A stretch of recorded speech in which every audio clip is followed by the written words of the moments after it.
Эфирда яңалыклар вакыты, студияда Олсын Нуриева, исәнмесез? Бүгенге чыгарылышның төп темалары. Әлмәт студенты 1 миллион сум ұтқан.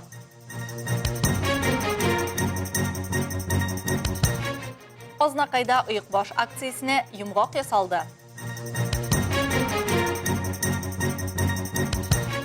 Қолабызда инвалидлар декадасы башланды. Қолабыздың жәмәғат транспорты паркы яңа автобуслар біле тулланды. Бу Татнефть компаниясының ярдәме белән мөмкин булды. Автобуслар яңа экологик түрдә. Бу электробуслар. Алар 70 урынга исәпләнгән. Хәзерге вакытта электробуслар эксплуатациягә әзерлек уза, тест режимында эшли. Электробуслар хакында тулырак алдагы чыгарылышларда сөйләячәкбез.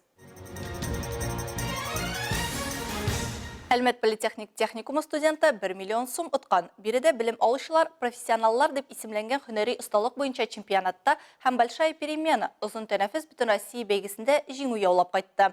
Бәйге движение первых беренчеләр хәрәкәте балалар һәм яшьләр проекты тарафыннан үткәрелә. Тулырак киләсе материалда.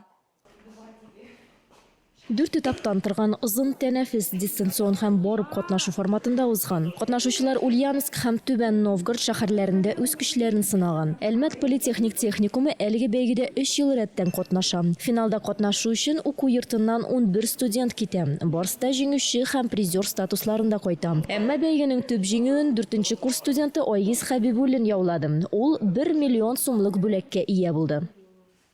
На дистанционном этапе передо мной поставили задачу об обучении школьников финансовой грамотности. И я разработал приложение, которое в игровом формате в первую очередь знакомит их с реальной жизнью. То есть у них там есть некоторая работа в игровом формате, они зарабатывают деньги, должны платить налоги, квартплату. И также есть глоссарий, в котором они изучают разную информацию о финансовой грамотности. И при достижении уровня знаний они решают тесты, повышают свой уровень и, соответственно, им открывается фрилансовая биржа. Һөнәри осталык буенча чемпионат финалында да беренче урын өчен медаль политехник техникумы студентларына бирелгән. Техникум уже в этом движении более 10 лет. В этом году техникум выставлялся по 30 компетенциям. У нас более 30 медалей завоевано на региональном уровне и 4 медали у нас на национальном финале по данном чемпионате. Наши студенты будут специализироваться на стажировках в наших профильных организациях. Например, вот моему участнику представили возможность стажироваться в направлении Базальт СПО. Это организация всероссийская, которая курирует операционную систему Alt Linux, и предложение о собеседовании с последующим трудоустройством в компанию Eltex. Бәйгеләрнең җиңүчеләре исә лаеклы бүләкләргә генә ия булып калмыйча, Әлмәт политехник техникумының белем дәрәҗәсен дә исбатлап кайтты.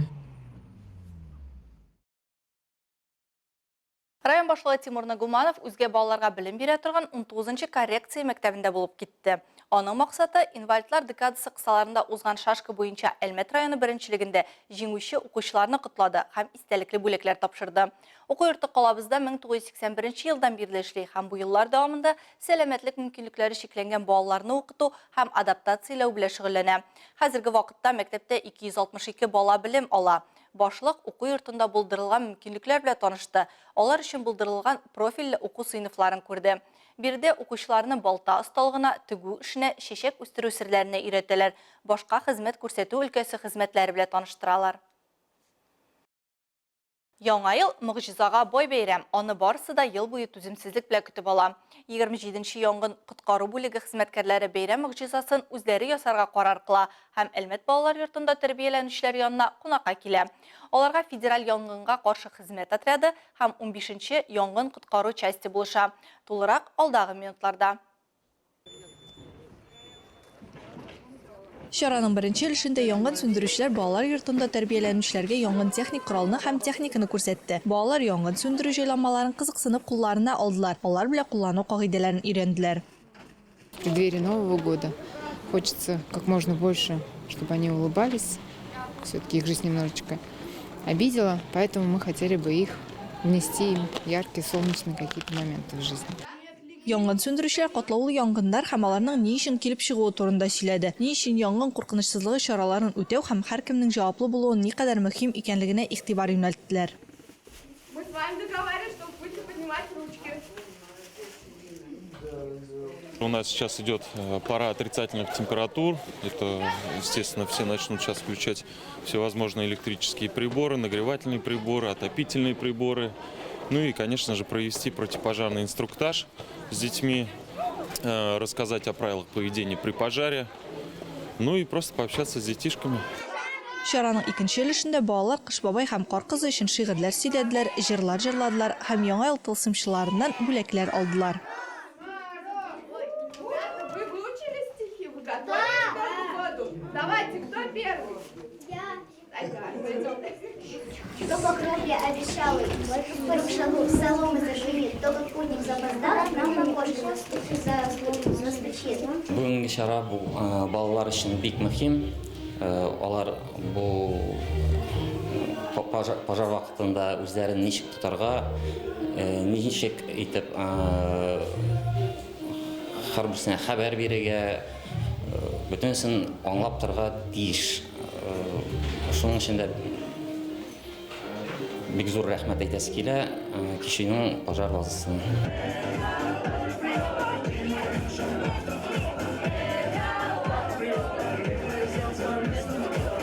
Бәйрәмне оештыручылар тәрбияләнүчеләрне аниматор белән дәртле биюләр, җырлар һәм күңелле уеннар белән сөендерде.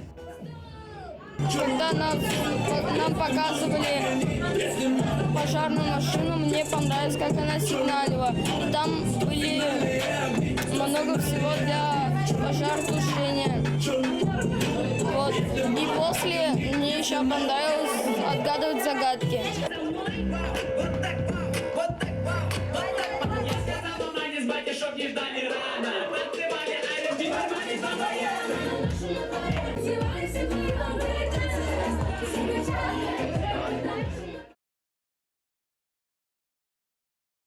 Азнакай шәһәренең өлкән буын аралашу үзәгендә Оекбаш акциясенә йомгак ясалды.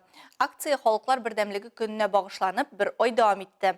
Анда бәйләү осталары үзләренең балалары һәм оныклары белән катнаша алды. Әлеге чара хакында тулырак Илмира Шәрифуллина сюжетында. Акцияның максаты балаларга патриотик тәрбия бирү. Чыннан да үз кулың белән эшләгән әйберләр бик кадерле ди. Күп еллар укытучы булып эшләгән Алсу Габделхакова. Ул үз кулың белән эшләгән, ул диндә дә бик мактала. Үз кулың белән эшләгән әйберләр алар иң кадерле һәм иң дә үзенең фикерен әйтә ала торган әйбер ул. Менә шушы акцияда катнашкан балалар, алар минем үз аныкларым кебек булдылар. Акцияның инициаторы Азнакай пенсия фонды идарәсе каршында эшләп килүче өлкән буын аралашу үзәге. Азнакай шәһәренең өлкән буын аралашу үзәге Татарстанда беренче буларак 22 елның декабрь аенда ачылып китә. Һәм бүгенге көндә бирегә өлкән буын бик теләп йөри. Кул эшләре белән дә шөгыльләнәләр алар. Оекбаш бәйләү эшләре нәкъ биредә старт алып, бер айлык эшкә йомгак та биредә ясала. Акция шулай ук Актүбә бистәсендә һәм авыл җирлекләрендә дә узган. Бу эшне оештыруда волонтерларның роле зур. Бу акция безнең 1 ноябрьдән башланып китте һәм 1 декабрьгә хәтлек дәвам итте. Бу акциядә әбиләр, апалар үзләренең балалары, оныклары белән катнаштылар. Җылы Оекбашлар бәйләделәр безнең солдатларыбызга һәм инде балалар һәрбер бәйләгән Оекбашларына үзләренең исем фамилияларын язып, кайдан икәннәрен, ничәнче мәктәптән икәннәрен язып, солдатларга Алла теләсә җибәрәбез бу Оекбашларны. Чарада катнашучыларны район башкарма комитеты җитәкчесе Айдар Шәмсетдинов һәм пенсия фонды бүлеге җитәкчесе Миләүшә Шәйдуллина сәламләп, башкарылган эш өчен рәхмәт сүзләрен җиткерделәр. Иң актив Оекбаш бәйләүчеләргә дипломнар тапшырылды. Илмира Шәрифуллина, Рөстәм Әкбаров, Яңалыклар вакыты, Луч Әлмәт телекомпаниясе. Колабызда сәламәтлеге ягыннан мөмкинлекләре шикле балалар өчен ярышлар узды. Беренчелектә 7 яшьтән 20 яшькәчә балалар катнашты. Чара инвалидлар декадасына старт бирде. Йөзү буенча үткән ярышларда Лина Хәсәншинә булып кайтты.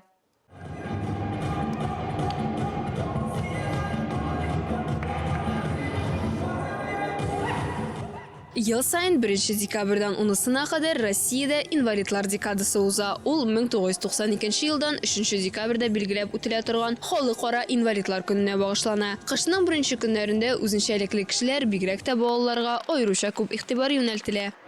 Хотелось бы отдельно поблагодарить родителей прежде всего за то, что вы все-таки настолько заботитесь о своих детях, приводите их к нам. Ну и поблагодарить, конечно, наших тренеров, это Никиту Миниханова, Архипова Василия Ивановича, Галину Николаевну Сунгатову. Давайте вот им поаплодируем. Әлмәттә уздырылган йөзү ярышлары сәламәтлеге ягыннан мөмкинлекләре чикле кешеләргә спорт аша адаптация узу, социальләшү һәм физик үсештә булырга ярдәм итә.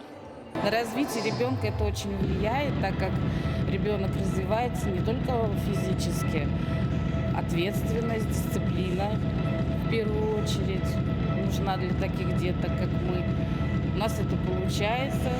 София Гобайдуллина 4-нче ел йөзү һәм бию белән шөгыльләнә. Әнисе сүзләренчә, сәламәтлеге ягыннан мөмкинлеге чикле баланың тормышында спорт булу мөһим.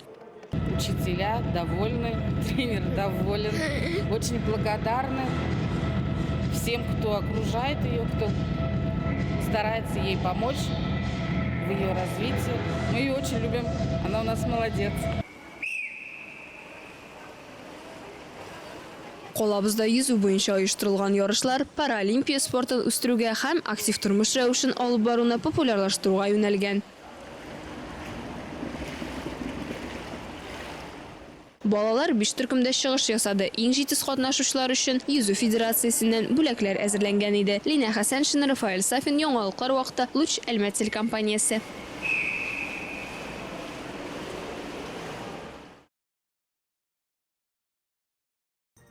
Бүгінгі шығарылышта шулар еді. Мен Алсу Нұриева һәм монтаж операторы Динара Гайнетдинова. Сезнең белән сау булашабыз. Сен сау булыгыз.